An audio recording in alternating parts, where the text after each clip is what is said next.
ከፍተኛ የመንግስት ባለስልጣን ኃላፊነታቸውን ለመልቀቅ ከስራ መልቀቂያ ደብዳቤ አስገብተዋል። እኚህ ከፍተኛ የመንግስት ባለስልጣን በሀገሪቱ የቀጠለውን የኢኮኖሚ ውድቀት፣ የሀገሪቱ ገንዘብ የምንዛሬ ዋጋ መውደቅ እንዲሁም ከፍተኛ የሆነ የዋጋ ግሽበት ሀገሪቱን እየፈተናት ስለሆነ በዚህ ሁኔታ በስልጣን መቆየት እንደማይፈልጉ ገልጸዋል። እኚህ ከፍተኛ የመንግስት ባለስልጣን ማን ናቸው?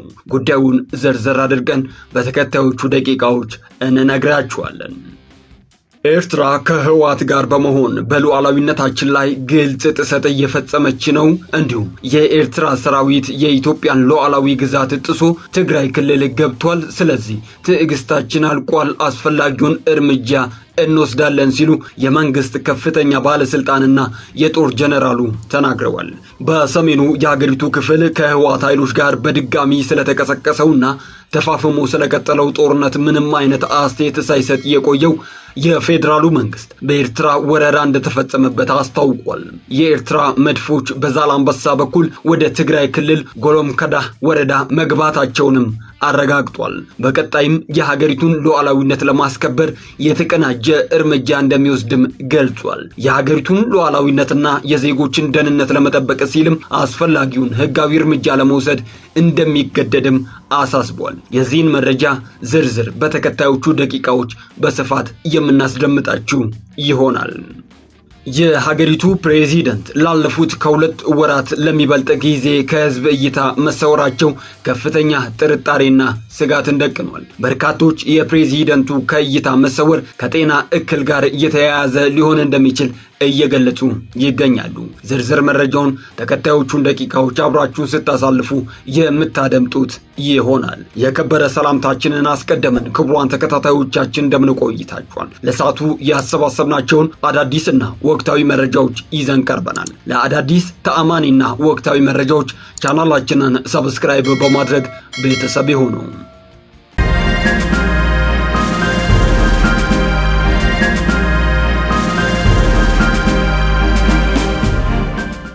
ቀዳሚ ወዳደረግነው መረጃችን ስናልፍ በቀጠናው ውጥረትና ግጭት በቀጠለበት ወቅት ሱዳን ከሶማሊያና ከግብጽ ጋር ውይይቶችን እያደረገች መሆኑ ታውቋል።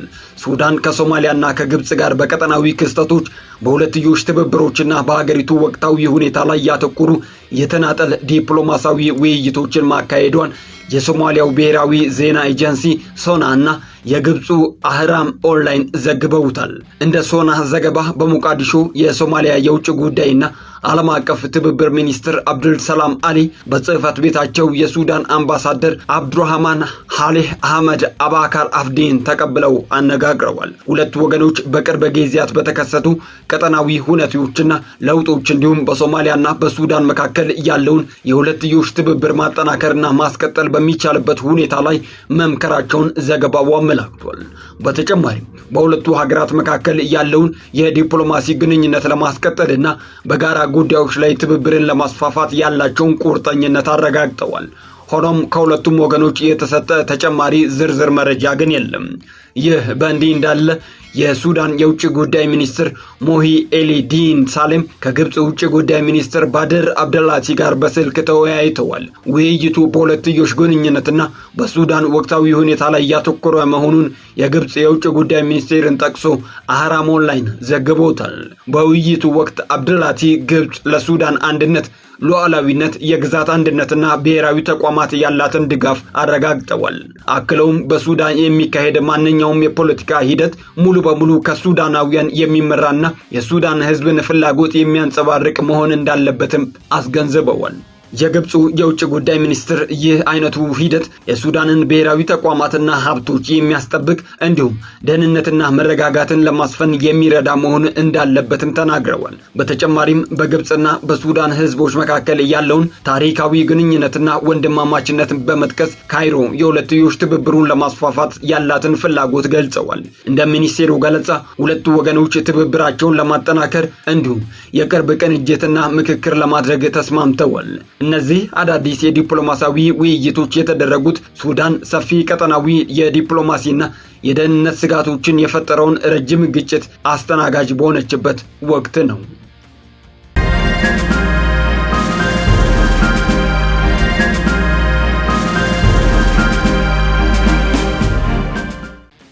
ኤርትራ ከህወሓት ጋር በመሆን በሉዓላዊነታችን ላይ ግልጽ ጥሰት እየፈጸመች ነው ሲሉ የቀድሞው የጦር ጀነራል እና የአሁኑ አምባሳደር ጀነራል ባጫ ደበሌ ገልጸዋል። አምባሳደሩ አክለውም የኤርትራ መድፎች በዛላምበሳ በኩል ወደ ትግራይ ክልል ኮልምኮዳ ወረዳ ገብተዋል ሲሉ አስረድተዋል። በሆርን ሪቪው ላይ ጽሑፋቸውን ያሰፈሩት አምባሳደር ጀነራል ባጫ ደበለ የኤርትራ መንግስት ከህወሓት አክራሪዎች ጋር በመተባበር በኢትዮጵያ ሉዓላዊነት ላይ ግልጽ ጥሰት መፈጸሙን አጋልጠዋል።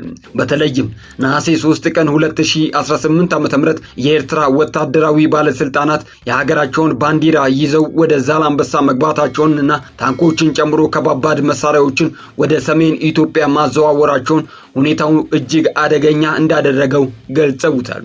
ኢትዮጵያ ላለፉት 2 ዓመታት በላይ ለቀጠናዊ ሰላም ስትል ከፍተኛ ስትራቴጂካዊ ትዕግስት ማሳየቷን አምባሳደሩ አስታውሰዋል። ሆኖም የኤርትራ መንግስት ለቀረበላት የሰላም ጥሪ ጆሮ በመስጠት ፈንታ ኢትዮጵያን ማዳከምና የማተራመስ የቆየ ዓላማውን አጠናክሮ መቀጠሉንም ተናግረዋል።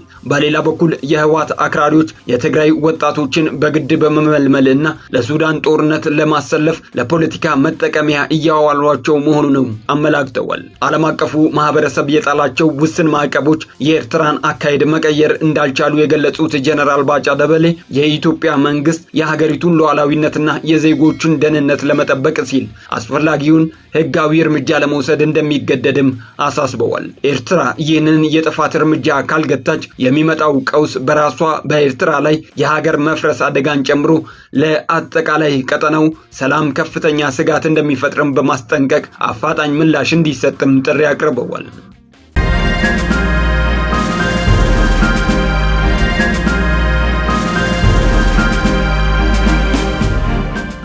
ከፍተኛ የመንግስት ባለስልጣኑ ኃላፊነታቸውን ለመልቀቅ የስራ መልቀቂያ ደብዳቤ አስገብተዋል።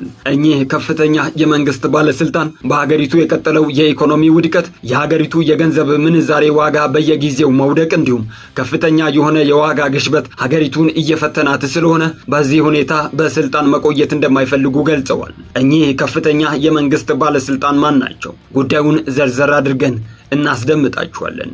ዝርዝሩን እነሆ።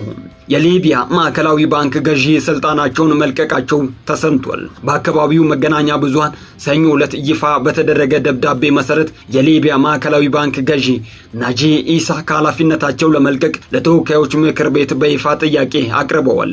የሀገሪቱ የተለያዩ መገናኛ ብዙሃን ዘገባዎች ኢሳ ለጥያቄው የተለየ ምክንያት በደብዳቤያቸው ላይ አለመግለጻቸውን እንዲሁም ይልቁንም ምክንያቶቹ ከሀገራዊ ጉዳዮች ጋር እየተያዙ መሆናቸውን ጠቅሰው ዘግበዋል። ይህ እርምጃ የተወሰደው የሊቢያ ኢኮኖሚ የተለያዩ ጫናዎች እያጋጠሙት ባሉበት በዚህ ወቅት ነው። ከነዚህ መካከል የሊቢያ ዲናሪ ከውጭ ምንዛሬዎች አንጻር የሚያሳየው የምንዛሬ ተመን መዋዠቅ፣ የዋጋ ጭማሪ እንዲሁም የመንግስት ወጪና የገንዘብ ፖሊሲዎችን አንድ የሚያደርግ ጉዳይ ላይ የሚቀጥለው አለመግባባት ይጠቀሳሉ።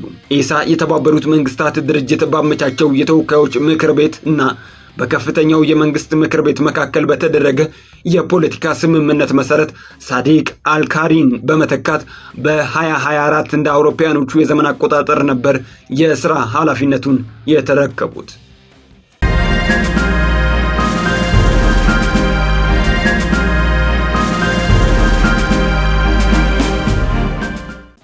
በመጨረሻም የሀገሪቱ ፕሬዚደንት ላለፉት ከ2 ወራት ለሚበልጥ ጊዜ ከህዝብ እይታ መሰወራቸው ከፍተኛ ስጋትና ጥርጣሬን ደቅኗል።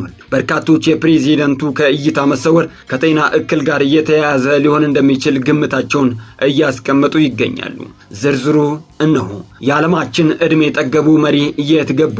የካሜሩኑ ፕሬዚደንት ፖል ቢያ መሰወር አዲስ ስጋትን ጭሯል። የዓለማችን አንጋፋው መሪ የ93 ዓመቱ የካሜሩኑ ፕሬዚደንት ፖል ቢያ ከሀገራቸው ተሰውረው ላለፉት 2 ወራት አለመታየታቸው ከፍተኛ ጭንቀትና መነጋገሪያ አጀንዳ ሆኗል። እንደ ሮይተርስ ዘገባ ከሆነ የፕሬዚደንቱ ከህዝብ እይታ መራቅና ረጅም ጊዜ የፈጀ አለመኖር በጤንነታቸው ሁኔታ ላይ ትልቅ ስጋትንና ጥርጣሬን ፈጥሯል። ፕሬዚደንት ቢያ ከካሜሩን የወጡት ለአጭር የግል ጉብኝት ወደ አውሮፓ በማቅናት የነበረ ቢሆንም ይኸው ጉዞ ግን በእርሳቸው የስልጣን ዘመን ከተደረጉት ረጅሙ የውጭ ሀገር ቆይታቸው አንዱ ሆኖ ተመዝግቧል። የሀገሪቱ ባለስልጣናት የፕሬዚደንቱን ደህንነት ለማረጋገጥ ቢሞክሩም በፖለቲካ ተንታኞችና በህዝቡ ዘንድ የሚነሳው ጥያቄዎች እየጨመሩ መጥተዋል። ይህ ያልተጠበቀ ረጅም ጊዜ ቆይታ በካሜሩን የፖለቲካ መረጋጋትና የቀጣዩ የስልጣን ሽግግር ሁኔታ ላይ ትልቅ አጠራጣሪ ጥላን አጥልቷል።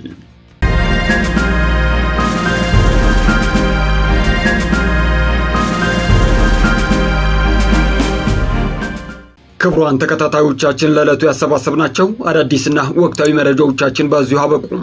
በሌሎች አዳዲስና ወቅታዊ መረጃዎች እስክንገናኝ ሰላም ቆዩን። ለአዳዲስ ወቅታዊና ታማኒ መረጃዎች ቻናላችንን ሰብስክራይብ በማድረግ ቤተሰብ ይሁኑ።